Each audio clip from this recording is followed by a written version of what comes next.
Baik, langsung saja perkenalkan nama saya Firda Ayuningsi dengan NIM B052131.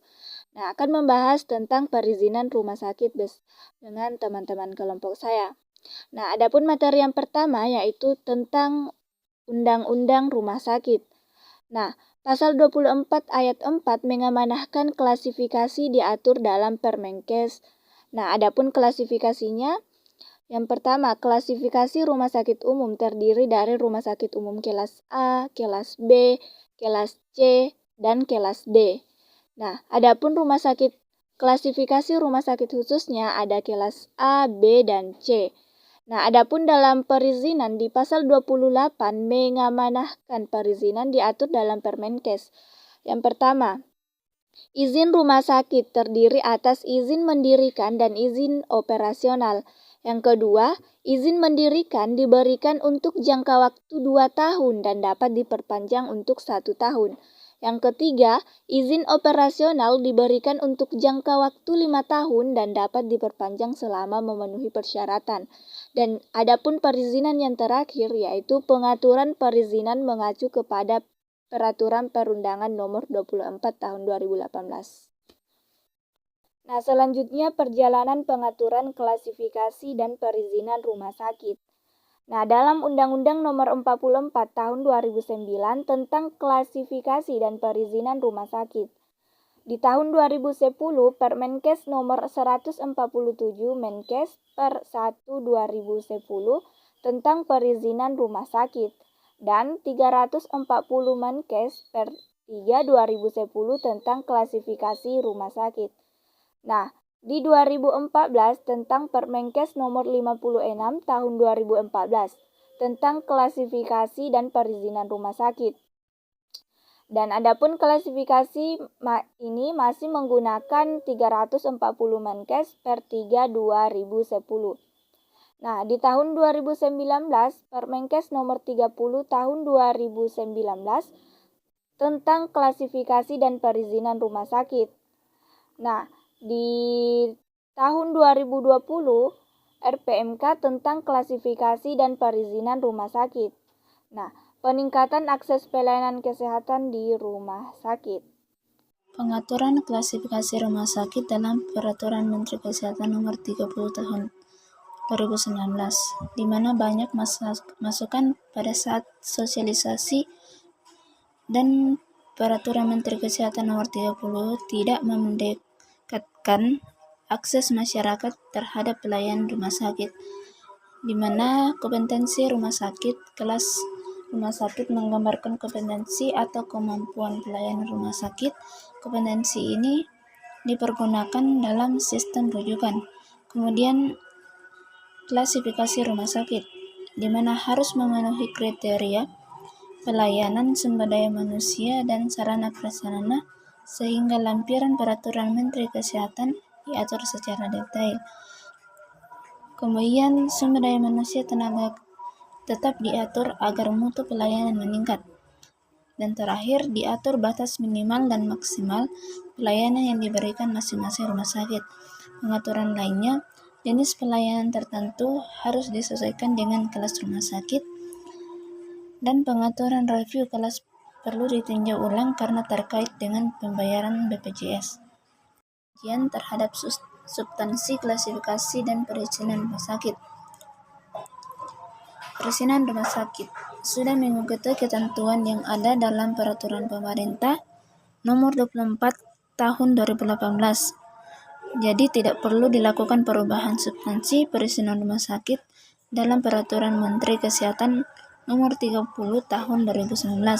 Kemudian klasifikasi rumah sakit, di mana terdapat kajian klasifikasi dilakukan berdasarkan beberapa masukan saat sosialisasi Peraturan Menteri Kesehatan Nomor 30 Tahun 2019 tentang konsep kemampuan rumah sakit dalam Peraturan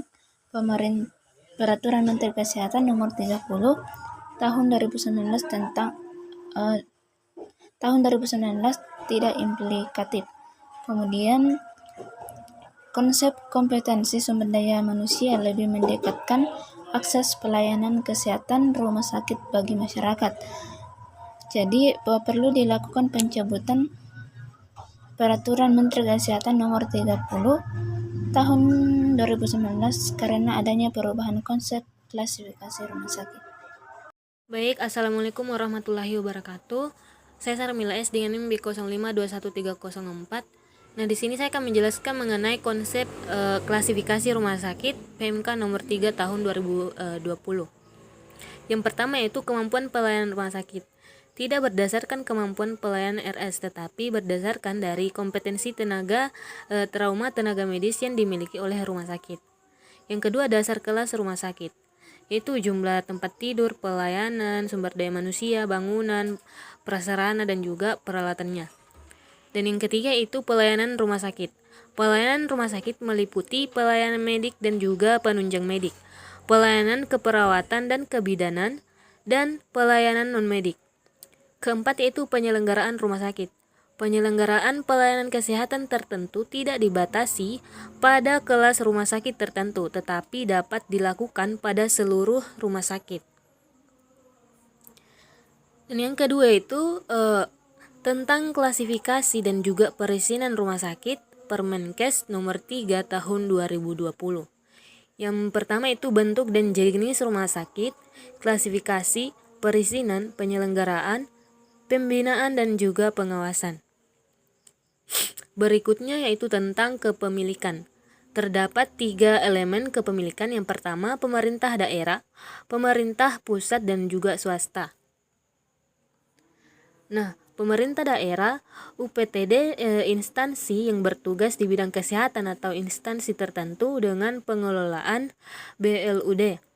Sedangkan pemerintah pusat yaitu UPT instansi yang bertugas di bidang kesehatan atau instansi tertentu dengan pengelolaan BLU. Yang ketiga yaitu swasta, berbentuk badan hukum yang kegiatan usahanya hanya bergerak di bidang perumahsakitan. Sedangkan badan hukumnya berupa badan hukum yang bersifat nirlaba dan badan hukum berbentuk perzero. Sedangkan badan hukum nirlaba itu dikecualikan dari ketentuan kegiatan usaha bergerak di bidang perumahsakitan. Nah, yang terakhir yaitu bentuk-bentuk rumah sakit. Yang pertama yaitu rumah sakit statis, rumah sakit yang didirikan di suatu lokasi dan bersifat permanen untuk jangka waktu yang lama, menyelenggarakan pelayanan kesehatan perorangan secara paripurna dan menyediakan pelayanan rawat inap, rawat jalan, dan juga kegawat daruratan. Nah, jenis rumah sakit yang kedua yaitu rumah sakit bergerak. Rumah sakit yang siap guna yang bersifat sementara dalam jangka waktu tertentu dan dapat dipindahkan dari suatu lokasi ke lokasi lain. Dapat berbentuk bus, pesawat, kapal laut, karavan, gerbong kereta api, atau kontainer. Nah, pada daerah tertinggal, perbatasan, kepulauan, daerah yang tidak mempunyai rumah sakit, dan atau kondisi bencana dan situasi darurat lainnya. Nah, klasifikasi rumah sakit ini yaitu memberikan pelayanan kesehatan harus melapor kepada Kepala Dinas Kesehatan Daerah Kabupaten Kota tempat pelayanan diberikan. Nah, jenis rumah sakit ketiga yaitu rumah sakit lapangan. Rumah sakit ini didirikan di lokasi tertentu dan bersifat sementara selama kondisi darurat dan masa tanggap darurat bencana atau selama pelaksanaan kegiatan tertentu. Nah, dapat berbentuk tenda, kontainer, atau bangunan permanen yang difungsikan sementara sebagai rumah sakit. Perkenalkan, nama saya Farul. Di sini saya akan memaparkan tentang jenis rumah sakit. Ada 2 jenis rumah sakit, yaitu rumah sakit umum dan rumah sakit khusus. Rumah sakit umum yaitu rumah sakit yang memberikan pelayanan kesehatan pada semua bidang dan jenis penyakit. Sedangkan rumah sakit khusus yaitu memberikan pelayanan utama pada satu bidang atau satu jenis penyakit tertentu berdasarkan disiplin ilmu, golongan umur, organ, jenis penyakit, atau kekhususan lainnya. Rumah sakit khusus juga dapat menyelenggarakan pelayanan lain di luar kekhususannya. Nah, rumah sakit khusus juga memberikan pelayanan rawat inap dari seluruh tempat tidur. Masih lanjutan dengan rumah sakit khusus. Rumah sakit khusus terdiri atas yang pertama ibu dan anak, rumah sakit mata, gigi dan mulut, ginjal, jiwa, infeksi telinga, hidung, tenggorokan, kepala leher, paru, ketergantungan obat, bedah, otak, ortopedi, kanker, dan pembuluh darah. Nah, rumah sakit khusus yaitu ada ketentuannya, yaitu menteri dapat menetapkan rumah sakit khusus lainnya. Yang kedua, rumah sakit yang ditetapkan menteri, penggabungan jenis kekhususan yang terkait keilmuannya atau jenis kekhususan baru. Yang ketiga, penetapan oleh menteri berdasarkan hasil kajian dan rekomendasi asosiasi perumahsakitan serta organisasi profesi terkait. Nah, baik, langsung saja. Selanjutnya tentang klasifikasi rumah sakit umum dan khusus. Nah, di rumah sakit khusus kelas A, rumah sakit yang memiliki jumlah tempat tidur paling sedikit 100 buah. Rumah sakit khusus kelas B, rumah sakit khusus yang memiliki jumlah tempat tidur paling sedikit 75 buah, dan rumah sakit khusus C, rumah sakit yang memiliki jumlah tempat tidur paling sedikit 25 buah. Nah, sedangkan di rumah sakit umum kelas A memiliki jumlah tempat tidur paling sedikit 250 buah, di kelas B paling sedikit 200 buah, di kelas C paling sedikit 100 buah, dan di rumah sakit kelas D paling sedikit 50 buah. Selanjutnya tentang pelayanan. Nah, pelayanan kesehatan di rumah sakit ada pelayanan kesehatan, ada pelayanan medik dan penunjang medik, pelayanan keperawatan dan kebidanan, dan ada pelayanan non-medis. Nah, di pelayanan kesehatan terdiri dari pelayanan medik dan penunjang medik, pelayanan keperawatan dan kebidanan, dan pelayanan non-medik. Nah, di tenaga dokter ada pelayanan medik dan penunjang medik, terbagi menjadi 3, yaitu pelayanan medik umum, pelayanan medik spesialis, dan medik subspesialis. Nah, di tenaga keperawatan dan kebidanan ada pelayanan asuhan keperawatan dan asuhan kebidanan. Nah, adapun di tenaga kefarmasian, tenaga kesehatan lain dan tenaga non-kesehatan terdiri dari pelayanan farmasi, pelayanan laundry atau binatu, pengolahan makanan atau gizi, pemulasaran jenazah, dan pelayanan medik lainnya. Selanjutnya, perizinan rumah sakit. Yang pertama, setiap rumah sakit harus memiliki izin setelah memenuhi persyaratan sesuai dengan klasifikasi rumah sakit. Yang kedua, penerbitan izin dilakukan melalui lembaga OSS dalam bentuk dokumen elektronik. Yang ketiga, merupakan perizinan berusaha sektor kesehatan yang diterbitkan oleh menteri, gubernur, atau bupati wali kota melalui lembaga OSS sesuai dengan ketentuan peraturan perundang-undangan. Yang keempat, penerbitan izin harus mempertimbangkan sebaran rumah sakit secara merata di setiap wilayah provinsi dan kabupaten kota.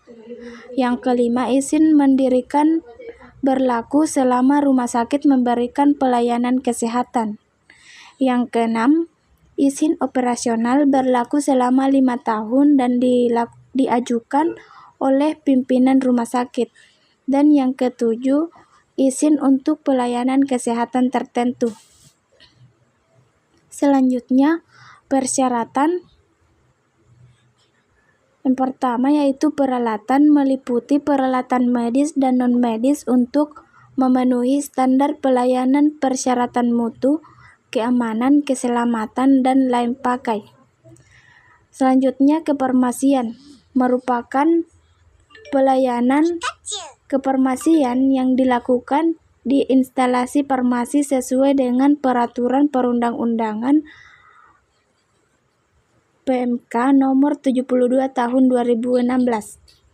Selanjutnya, sumber daya manusia meliputi tenaga tetap yang diangkat dan ditetapkan oleh pimpinan rumah sakit. Selain itu, dapat mempekerjakan tenaga tidak tetap dan konsultan. Prasarana dan bangunan harus memenuhi persyaratan teknis sesuai dengan ketentuan peraturan perundang-undangan PMK nomor 24 tahun 2016. Yang terakhir, lokasi bangunan rumah sakit pada lahan sesuai tata ruang wilayah dan atau tata bangunan lingkungan kabupaten kota dan peruntukan lahan untuk fungsi rumah sakit. Pertama yaitu perizinan rumah sakit. A. Menteri. Izin mendirikan dan izin operasional rumah sakit kelas A dan rumah sakit penanaman modal asing diberikan oleh Menteri melalui Direktur Jenderal. Yang bagian B, Gubernur. Izin mendirikan dan izin operasional rumah sakit kelas B diberikan oleh Gubernur setelah mendapatkan notifikasi dari Kepala Dinas yang berwenang di bidang kesehatan pada pemerintah daerah provinsi. Bagian C yaitu izin mendirikan dan izin operasional rumah sakit kelas C dan rumah sakit kelas D diberikan oleh Bupati atau Wali Kota setelah mendapatkan notifikasi dari Kepala Dinas yang berwenang di bidang kesehatan pada pemerintah daerah, kabupaten, atau kota. Dan adapun pertimbangan perizinan, Menteri, Gubernur, dan Bupati atau Wali Kota dapat menerbitkan izin harus mempertimbangkan sebaran rumah sakit secara merata di setiap wilayah provinsi dan kabupaten atau kota berdasarkan pemetaan dengan memperhatikan jumlah. Adapun tata cara perizinan. Tahapan dalam sistem OSS. Nah, NIP merupakan identitas berusaha. Lembaga OSS menerbitkan izin mendirikan kepada pemilik rumah sakit yang telah memiliki NIP untuk mendapatkan izin mendirikan. Yang efektif, rumah sakit harus memenuhi komitmen atau persyaratan izin mendirikan. Untuk mendapatkan izin operasional yang efektif, pimpinan rumah sakit harus memenuhi komitmen atau persyaratan izin operasional. Nah, bagian A itu nomor induk berusaha atau NIP yang dimiliki oleh pemilik. Yang kedua itu izin mendirikan, dan bagian C izin mendirikan yang efektif itu pemenuhan komitmen dipenuhi paling lama 2 tahun. Nah, yang bagian D itu izin operasional yang efektif atau pimpinan rumah sakit pemenuhan komitmen dipenuhi paling lama 3 bulan. Rumah sakit pemerintah dengan PPK dan BLU dan BLUD. Tata cara perizinan berusaha sektor kesehatan melalui lembaga OSS bagi rumah sakit PPK dan BLU atau BLUD dilakukan untuk perpanjangan izin operasional. Rumah sakit yang belum melakukan PPK dan BLU tidak melalui lembaga OSS manual. Izin operasional rumah sakit memuat penetapan kelas berdasarkan hasil penilaian pemenuhan klasifikasi rumah sakit. Yang pertama, dituangkan dalam profit rumah sakit, self assessment. Yang kedua, meliputi jumlah tempat tidur, pelayanan, sumber daya manusia, bangunan dan prasarana, dan peralatan. Perubahan izin operasional 6 bulan sebelum izin operasional rumah sakit berakhir. Perubahan izin operasional bila ada perubahan. Yang pertama badan hukum, yang kedua nama rumah sakit, yang ketiga kepemilikan modal, yang keempat jenis rumah sakit, yang kelima alamat rumah sakit, dan yang terakhir kelas rumah sakit. Adapun dokumen perubahan izin operasional sebelum perubahan, surat pernyataan penggantian badan hukum dan atau nama rumah sakit yang ditandatangani pemilik rumah sakit, dan perubahan akta notaris. Adapun rumah sakit yang tidak melakukan perpanjangan izin operasional, yang pertama, dalam hal masa berlaku izin operasional berakhir dan pemilik rumah sakit belum mengajukan perpanjangan izin operasional, rumah sakit harus menghentikan kegiatan pelayanannya kecuali pelayanan kegawat daruratan dan pasien yang sedang dalam perawatan inap.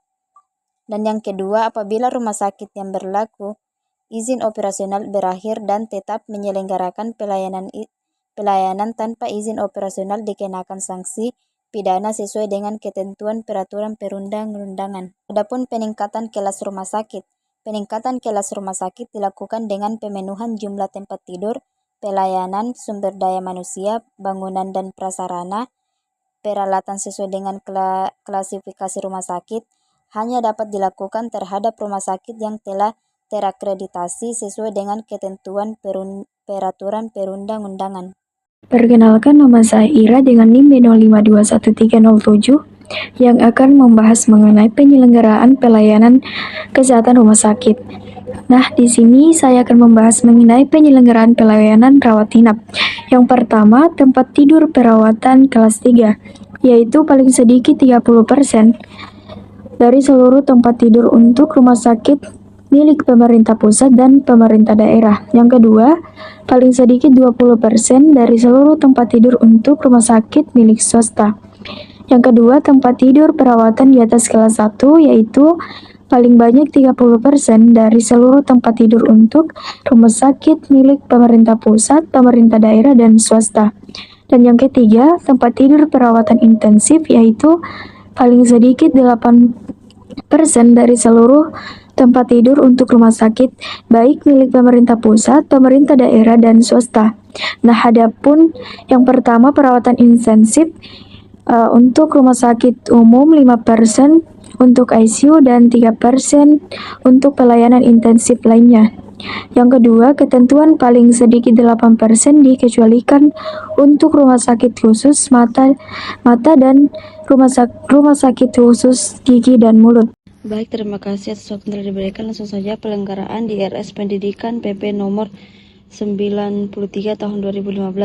Rumah sakit dapat ditetapkan menjadi rumah sakit pendidikan setelah memenuhi persyaratan dan standar rumah sakit pendidikan sesuai ketentuan peraturan perundang-undang.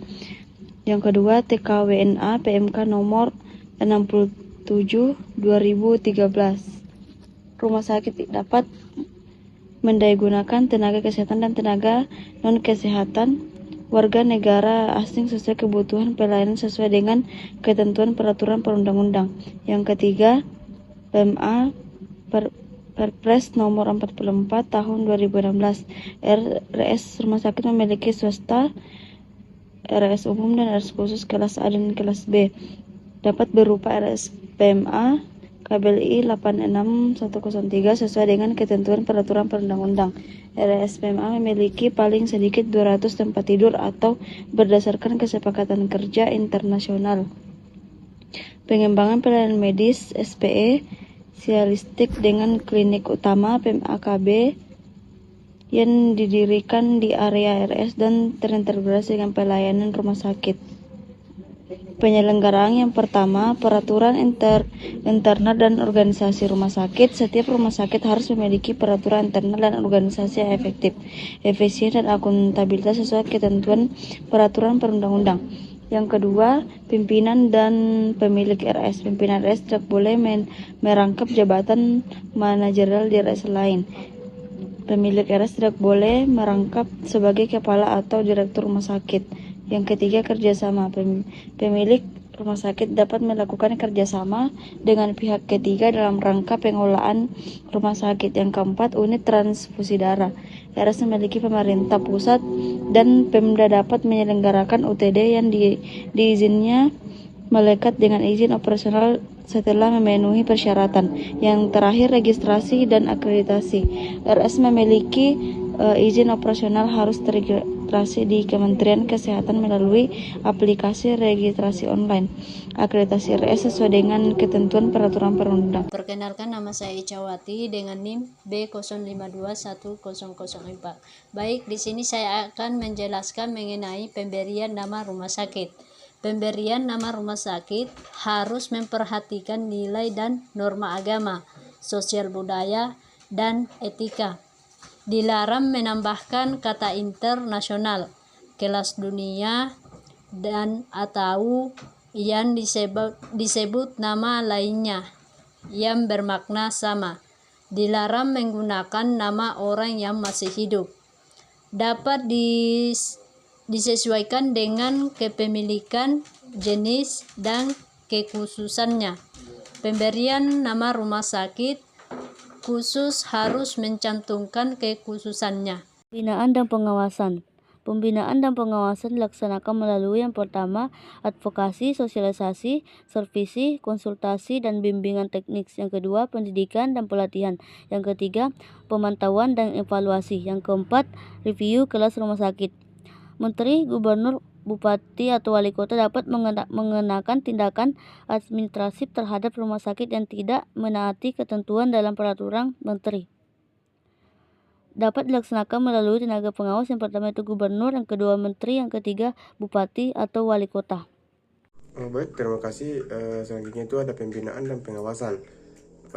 Review kelas rumah sakit, pelaksanaan monitoring dan evaluasi oleh menteri dalam rangka kesesuaian klasifikasi rumah sakit sesuai dengan ketentuan peraturan perundang-undangan. Pelaksanaannya didelegasikan kepada Direktur Jenderal 01. Yang pertama dilakukan terhadap rumah sakit milik pemerintah dan swasta. Nah, yang kedua dilakukan secara periodik.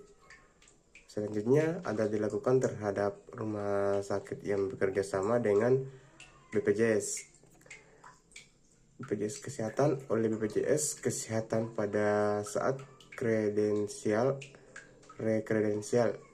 jika ditemukan adanya ketidaksesuaian kelas rumah sakit. Sekian, terima kasih. Baik, selanjutnya ada ketentuan peralihan. Terdiri dari 4. Yang pertama itu rumah sakit telah memiliki izin. Nah, rumah sakit yang telah memiliki izin operasional berdasarkan Permenkes nomor 56 tahun 2014, Permenkes 26 tahun 2018, dan Permenkes nomor 30 tahun 2019 tetap berlaku sampai habis masa berlakunya. Nah, adapun yang kedua yaitu rumah sakit proses pengajuan izin. Rumah sakit yang sedang dalam proses pengajuan izin mendirikan atau izin operasional baru atau perpanjangan izin operasional berdasarkan Permenkes nomor 26 tahun 2018 dan Permenkes nomor 30 tahun 2019 telah diberikan izin sesuai dengan Permenkes nomor 26 tahun 2018 dan Permenkes nomor 30 tahun 2019. Nah, adapun yang ketiga yaitu penyesuaian ketentuan. Yang pertama itu rumah sakit yang telah memiliki izin berdasarkan Permenkes nomor 56 tahun 2014, Permenkes nomor 28 tahun 2018, dan Permenkes nomor 30 tahun 2019 harus menyesuaikan dengan ketentuan Permenkes ini 1 tahun sejak Permenkes nomor 3 2020 diundangkan. Nah, yang kedua, ketentuan harus menyesuaikan dengan ketentuan PMK ini 1 tahun. Tidak berlaku bagi rumah sakit yang sudah memiliki izin operasional tetapi bangunan tidak saling terhubung. Dan yang terakhir adalah review kelas. Nah, review kelas rumah sakit yang telah memiliki izin berdasarkan Permenkes nomor 28 tahun 2014, Permenkes nomor 26 tahun 2018 dilakukan dengan menggunakan klasifikasi yang ada pada Permenkes nomor 56 tahun 2014 dan Permenkes nomor 34. Nama saya Aslamia dengan NIM B05213113. Di sini saya akan membahas mengenai harmonisasi pengaturan lain terhadap Permenkes nomor 3 tahun 2020. Yang pertama, sistem rujukan pelayanan kesehatan. Yang kedua, izin praktik tenaga kesehatan atau dokter. Yang ketiga, pelayanan program JKN. Dan yang keempat, pelayanan kesehatan tertentu.